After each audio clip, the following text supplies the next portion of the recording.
வங்கதேசத்தில் இந்துக்கள் மீதான தாக்குதலை கண்டித்து பாரதிய ஜனதா கட்சியினர் 500க்கும் மேற்பட்டோர் சேலத்தில் கண்டன ஆர்ப்பாட்டத்தில் ஈடுபட்டனர்.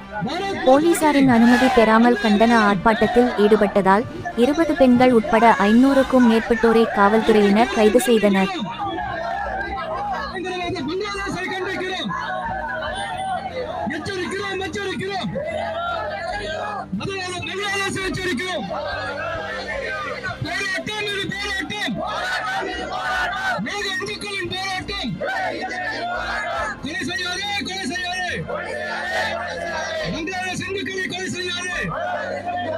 பாஜக நிர்வாகி பேசிக் கொண்டிருக்கும் போதே தடுத்து நிறுத்தப்பட்டதால் மாவட்ட தலைவர் சுரேஷ் பாபு போலீசாருடன் வாக்குவாதத்தில் ஈடுபட்டார்.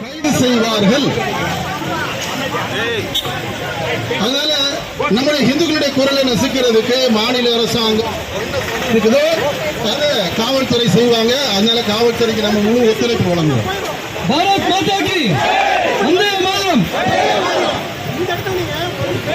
தொடர்ந்து மரவனேரி பகுதியில் உள்ள RSS அலுவலக மாதவம் முன்பு இந்து அமைப்புகள் ஒன்று கூடி வங்காளதேசத்தில் உள்ள இந்துக்கள் சொத்துக்கள் மீதும் இந்துக்கள் மீதும் நடத்தப்படும் தாக்குதலை கண்டித்து மத்திய அரசு உடனடியாக வங்காளதேச இந்துக்களுக்கு பாதுகாப்பு வழங்க நடவடிக்கை எடுக்க வேண்டும் என்று கண்டன ஆர்ப்பாட்டத்தில் ஈடுபட்டனர்.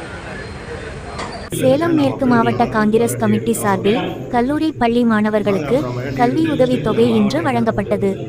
முன்னாள் மத்திய அமைச்சர் KV தங்கபாலு மாணவர்களுக்கு 3 லட்சம் மதிப்பிலான கல்வி உதவித்தொகை வழங்கினார். கல்லூரி மாணவர்களுக்கு 40,000 ரூபாயும் பள்ளி மாணவர்களுக்கு 7,500 ரூபாயும் கல்வி உதவித்தொகையாக வழங்கப்பட்டது.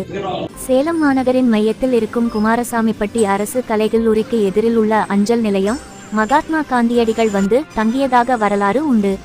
பழமை வாய்ந்த இந்த அஞ்சலகம் சற்று தாழ்வான பகுதியில் இருப்பதால் சாதாரண மழைக்கே அஞ்சலகத்தை சுற்றி மழை நீர் நிற்கும். தற்போது பெஞ்சல் புயல் காரணமாக 2 நாட்களாக பெய்த கனமழையினால் அதிக அளவு தண்ணீர் அஞ்சலகத்தை சூழ்ந்து நிற்கின்றது. பொதுமக்களும் ஊழியர்களும் உள்ளே சென்று வர சிரமப்பட்டனர். சேலம் பொன்னம்மாப்பேட்டை பகுதியை சேர்ந்தவர் பொன்னாயி வயது 80. உடல்நிலை சரியில்லாமல் சேலம் அரசு மருத்துவமனையில் அனுமதிக்கப்பட்டு கடந்த நவம்பர் 10ஆம் தேதி உயிரிழந்தார். உறவுகள் யாரும் இல்லாத காரணத்தினால் உடல் மருத்துவமனையின் பிரேத பரிசோதனை கூடத்தில் வைக்கப்பட்டிருந்தது. இந்த தகவலை அறிந்த சேலம் மாநகராட்சியின் 9வது வார்டு உறுப்பினர் தேவலிங்கம் இறந்த பொன்னாயின் உடலுக்கு முறைப்படி தீமூட்டி இறுதிச் சடங்கு செய்தார். கவுன்சிலரின் இந்த மனிதநேய செயலுக்கு பொதுமக்கள் பாராட்டு தெரிவித்தனர். நங்கவள்ளி அருகே உள்ள பூரல்கோட்டை பகுதியில் அயோத்திதாசர் பண்டிதர் நிதியிலிருந்து ஆதிதிராவிடர் சமுதாய கூடம் கட்டுவதற்கு கட்டுமான பணிகள் நடைபெற்று வந்தது.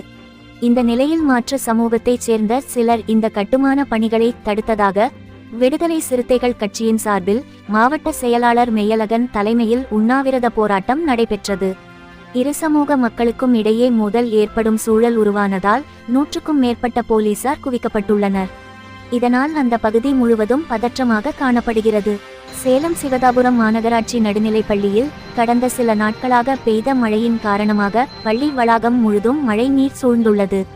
இதனால் மாணவ மாணவிகள் பள்ளிக்கு செல்ல முடியாத சூழ்நிலை ஏற்பட்டதால் இன்றும் பள்ளிக்கு விடுமுறை அளிக்கப்பட்டது.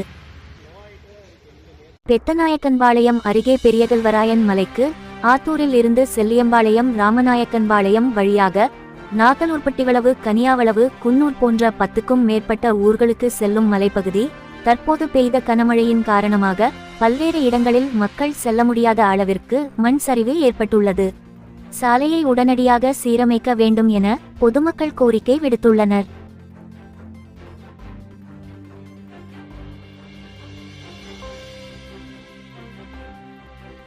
சேலம் மாவட்டத்தில் நாளை நவம்பர் 5ஆம் தேதி மின்தடை பகுதிகள். வாழப்பாடி அடுத்த சிங்கிபுரம் பகுதியில் மின் பராமரிப்பு பணி காரணமாக சிங்கிபுரம் வாழப்பாடி பெரிய கிருஷ்ணாபுரம் கொட்டவாடி அத்தனூர்பட்டி முத்தம்பட்டி திம்மநாயக்கன்பட்டி மற்றும் அதனை சுற்றியுள்ள பகுதிகளில் நாளை காலை 9 மணியிலிருந்து மதியம் 2 மணி வரை மின்விநியோகம் நிறுத்தப்படுகிறது. சேலம் தலைவாசல் அருகே உள்ள சிறுவாச்சூர் ஏரி மட்டும் புயலினாலும் நிரம்பவில்லை.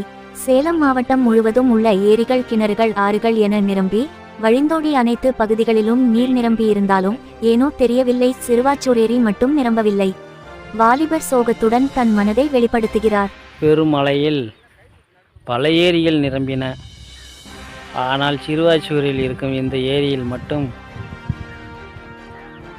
குட்டைகளில் மட்டுமே தண்ணி உள்ளது. ஏரி வெறிச்சோடி காணப்படுகிறது. இங்கு பலமான மழை இல்லை என்று அர்த்தம்.